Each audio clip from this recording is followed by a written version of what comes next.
Colony సమస్యలు ఏముందంటే అందరూ కలిసికట్టుగా పనిచేయాలి.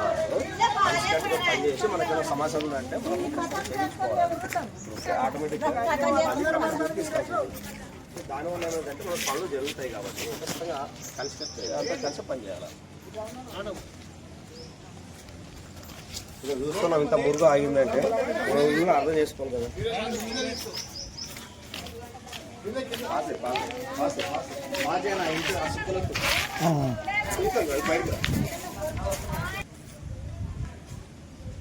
అందరికీ నమస్కారము. ఈరోజు మనం 5వ మున్సిపాలిటీ పరిధిలో ఉన్నాము. ఇది 20వ వార్డు మడ్డిగుంత ప్రాంతంలో మనం ఉన్నాము. మనం చూస్తూ ఉన్నట్లయితే మడ్డిగుంత అంటే మనం నా చిన్నతనంలో చూస్తూ ఉంటుంది. మొత్తం ఐజాలో సంబంధిత ప్రాంతం నీళ్ళంతా మడ్డిగుంతకు చేరుతూ ఉంటాయి. ఈరోజు మనము ప్రాంతం మారింది, అన్ని మారుతున్నాయి, కానీ మడ్డిగుంత ఖాళీ మాత్రం మారట్లేదు. దానికి నిదర్శనం చూస్తున్నాం. ఇక్కడ పెద్ద బొంద ఏర్పడింది. ఇది ఏమవుతుందంటే మన పాలకుల నిర్లక్ష్యం, గత పాలకులు కావచ్చు, ఇప్పుడున్నటువంటి పాలకులు కావచ్చు, వాళ్ళ నిర్లక్ష్యం చేత ఈ యొక్క డ్రైనేజీ లేక, దీనికి డ్రైనేజ్ వ్యవస్థ సరిగా లేక ఇది మొత్తం మురుగునీరంతా నిలిచిపోయింది. దీనివల్ల ఏమైందంటే దోమలు స్వైరహారం చేస్తాయి, దోమలు పెరుగుతాయి. సో దీనివల్ల ఏంటంటే ఖచ్చితంగా మనకు దోమలు పెద్ద ఎత్తున వాళ్ళ యొక్క సంతతిని పెంచుకొని రేపు పొద్దున మన పైన మన పిల్లలపైన దాడి చేస్తాయి. అంటే మనకు ఇండైరెక్ట్ గా ఎన్నో రకమైన జబ్బులు వస్తాయి. అట్లాగే మనం చూస్తా ఉన్నాం, బండ్లు పోవాలన్నా కూడా ఆ పెద్ద పెద్ద గుంతలు దాటుకొని పోవాలా.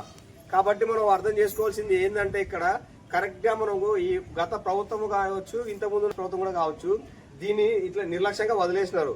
ఇవంతా కేవలం గత ప్రభుత్వంలో ఉన్నటువంటి పాలక మండలి నిర్లక్ష్యం వల్లనే ఇది ఇట్లాగే ఉండిపోయింది. ఈ మురికి గుంత అనేది ఉండిపోయింది.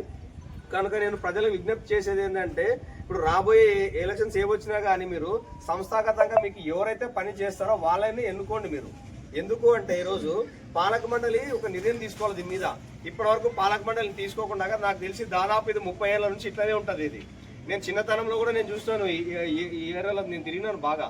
కాబట్టి ఇప్పుడు ఎందుకంటే మీరు కష్టంగా పని చేసే వాళ్ళకి అవకాశం ఇవ్వండి. డెఫినెట్గా దీన్ని కలెక్టర్ దృష్టికి కానివ్వండి, మనకు సంబంధిత మున్సిపల్ కమిషన్ దృష్టికి కానివ్వండి మేము తీసుకుపోతాము. ఖచ్చితంగా దీన్ని త్వరగా పని చేసే విధంగా మేము ఖచ్చితంగా ఫైట్ చేస్తాము.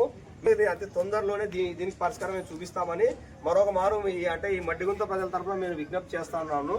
భారత్ మాతా కీ జై, భారత్ మాతా కీ జై. నమస్తే.